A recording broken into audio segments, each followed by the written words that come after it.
여러분 안녕하십니까? 강신업 변호사입니다. 명태균이라고 하는 인물이 평지풍파를 일으키고 있습니다. 그런데 어제 동아일보와 인터뷰를 하는 가운데 아주 의미 있는 얘기를 했습니다. 명태균이 이준석하고 굉장히 친하다는 얘기는 지금 명태균 밑에서 일을 했던 강 씨라고 하는 여자분이 또 얘기를 하고 있는데요. 사실은 이준석을 당대표 만드는데 획기적인 공로를 한 사람이 바로 이준석이다. 이런 얘기입니다. 이준석이는 명태균과 선을 긋는 것처럼 보이지만 선 긋기는 불가능한 것 같습니다. 명태균과 이준석의 관계는 엄청나게 친하다, 한마디로 이렇게 얘기를 하고 있습니다. 오죽하면 칠불사에 한밤중에 불렀을 때 내려갔겠습니까? 김영선이 거기에 있었다고는 하지만 실질적으로 이준석이를 불러내린 사람은 명태균입니다. 명태균이 칠불사에서 오라 그러니까 한밤중에도 경기도에서 선거운동을 하다가 지리산으로 내려갔던 이준석. 그럼 이준석과 명태균의 관계는 어떤 관계일까요? 자, 여기에 대해서 말이죠. 명태균이 뭐라고 말을 했느냐? 이렇게 말했습니다. 이준석은 똑똑하고 사람의 눈과 귀를 움직이는 그런 자질이 있다.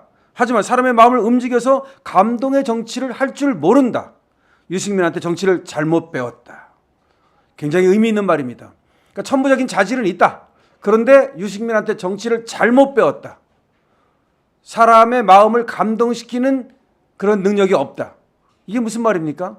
그러니까 타고난 건 있다. 근데 유승민한테 정치를 잘못 배워서 망쳤다. 이런 얘기입니다. 이 얘기를 듣고 나서 유승민이가 한 말이 있습니다. 단 한 번도 명태균이라는 사람을 만난 적이 없다. 전화나 문자를 주고받은 적도 없다.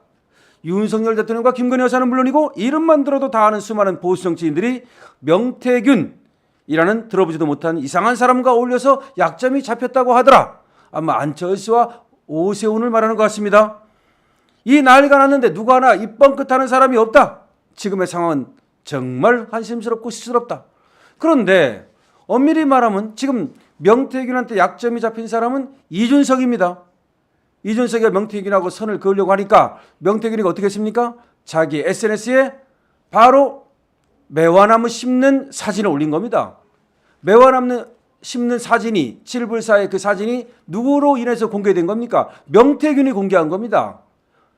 자, 천하람이 삽질하고 있고 이준석이 코딱지하고 있는 그 사진 말입니다. 이건 뭘 말하는 겁니까?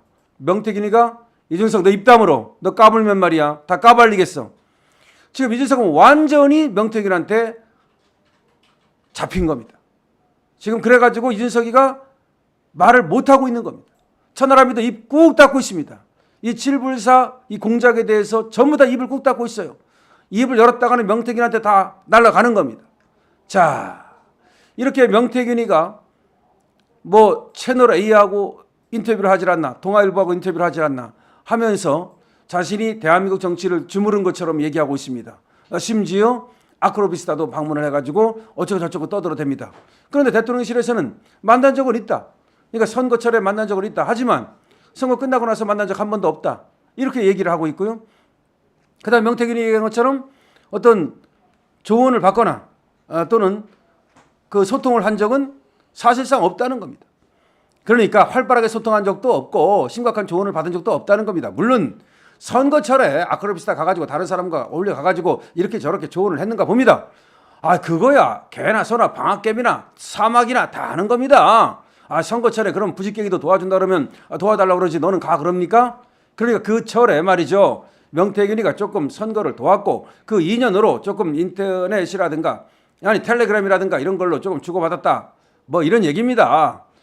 그런데 그걸 가지고 이제 와가지고는 명태균이 대통령 부부를 협박하고 있는 모양입니다. 그런데 진짜로 지금 명태균 때문에 식은땀을 흘리는 것은 이준석입니다. 이준석. 그러니까 명태균이가 이준석에 대해서 거침없이 말하잖아요. 그러니까 이 사람 똑똑하고 사람의 눈과 귀를 움직이는 자질이 있다. 하지만 자질은 있는데 감동의 정치를 할 줄 모른다. 그 자질을 쓸 줄 모른다. 왜? 유승민한테 정치를 잘못 배웠다. 이렇게 얘기를 한 거예요. 그러니까 유승민이 또 누굽니까? 팽 해가지고 말입니다.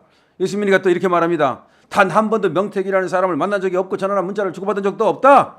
그러면서 또 얘기를 하기를 나는 이준석한테 정치를 가르친 적이 없다. 이준석한테 정치를 가르친 것은 김종인이다. 이준석한테 정치를 가르친 것은 김종인이지 내가 아니다. 야, 언제는 말이죠. 유승민하고 이준석의 관계가 뭐 장인하고 싸우니 아니면 아버지 같은 관계니 무슨 아버지의 친구니. 아이고, 이준석이 잘 나갈 때는 유승민하고 말이죠, 티키타카하고 서로 밀어주고 서로 옹호해주고 그랬습니다. 그러더니 언제부턴가 둘이 갈라지기 시작했어요. 거기다가 이준석이는 국회의원이 됐는데 유승민은 국회의원도 못 돼. 그러니까 또 이준석이가 그 못된 버릇이 드러나가지고 유승민을 알기로 우습게 알겠죠. 그런 마당에 지금 이준석이 명태균이랑 엮였다니까, 아, 내가 괜히 명태균이랑 엮였다가는 큰일 나겠다라고 유승민은 바로 손절에 들어간 겁니다. 이준석은 완전히 팽당하고 있는 겁니다. 원래 팽당했습니다. 쟤는 성상납으로 이미 반쯤 죽은 목숨인데 이번에 이제 정치 공작, 이 7불사 공천 공작으로 다 죽었습니다. 그러니까 여기 옆에 있다가는 말이죠, 유승민 입장으로서는 원래 쟤하고 나하고는 지금 이미 멀어졌는데 그 옆에 있다가는 정맞게 생겼으니까 손절 딱 들어가는 거지. 그러니까 이제 기댈 데가 전혀 없습니다. 이준석이는 기댈 데가 없어요. 여기도 이제 손절당했지. 그러면 유승민도 손절당했지. 아, 김종인도 말입니다. 이번 정치 공작 그것 때문에 이준석하고 완전히 멀어지는 것 같아요. 원래가 이준석이가 7불사에서 천하람하고 명태균이하고 김영선하고 이 스크럼을 짜고 나서 공작을 하고 나서 올라가가지고 이게 꽝된 게 김종인이 허락 안 했다는 거 아닙니까? 그렇게 하다가 다 망한다. 그러는 바람에 원래는 이준석이는 그때 김영선이가 기자회견을 하고 뭐 김건희 여사하고 어쩌고저쩌고 다 까면 그러면 개혁신당에서 비례대표를 주기로 했던 거예요. 그런 공작을 했던 건데 이게 이제 틀어진 거야. 올라가니까 허은하라든지 금태섭이라든지 특히 김종인이 반대를 하는 바람에 이게 틀어진 겁니다. 그래가지고 그때 이제 체면 구겼는데 지금 이게 다 드러나면서 김종인도 그렇다면 이제 이준석한테 이제 손절하겠죠. 그러면 유승민 손절 들어가, 또 김종인 손절 들어가. 지금 그러자도 허은하도 지금 이준석에 대해서 그 정치 공작한 것 때문에 개혁신당이 유탄맞는 거에 대해서 굉장히 불만이 많거든요. 어떻게 보면은 말이죠, 이준석은 쫓겨날 수 있습니다. 개혁신당에서 완전히 팽당했습니다. 유승민은 나 이준석한테 정치 가르친 적이 없다라고까지 얘기를 합니다. 자, 이준석 사면 초과입니다. 아니, 8면 초과입니다. 원래가 이준석은 깜이 아니거든요. 원래가 김성진 아이카이스트 대표한테도 자기는 돈 번다 그랬다는 거예요. 그런데 갑자기 어떻게 정치에 끼어들어가지고 박근혜 대통령 그 줄타고 말이죠, 지가 승승장구해가지고 당대표까지 했는데 그 당대표 한 것도 알고 보니까 명태균이가 뒤에서 말이죠, 이렇게 저렇게 해가지고서 당대표 됐다는 거 아닙니까? 거기에서 뭔가 약점이 잡혀가지고 명태균한테 꼼짝 못하는 거 아닙니까? 그렇다면 이준석이는 이제 꽝 됐다, 이준석은 팽당하고 꽝 됐다, 이렇게 말할 수가 있겠죠. 자, 강실업 TV입니다.